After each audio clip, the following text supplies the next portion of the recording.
ছেলে বয়সে বিটিভিতে চমৎকার একটি নাটক দেখতাম। নাট্যকার আবুল খায়ের সাহেব একদিন একটি ফাঁকা মাঠে গেলেন, যে এদিক ওদিক তাকাচ্ছেন। জমির মালিক তার শিশু সন্তানকে সঙ্গে নিয়ে এসে বলছেন, কী গো কবিরাজ, কী দেখছেন?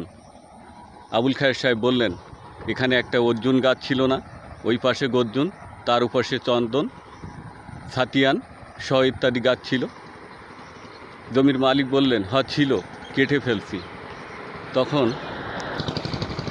আবুল খায়ের সাহেব বললেন যে, আপনি কি লাগিয়েছেন? জমির মালিক বললেন, আমি কিছুই লাগাইনি।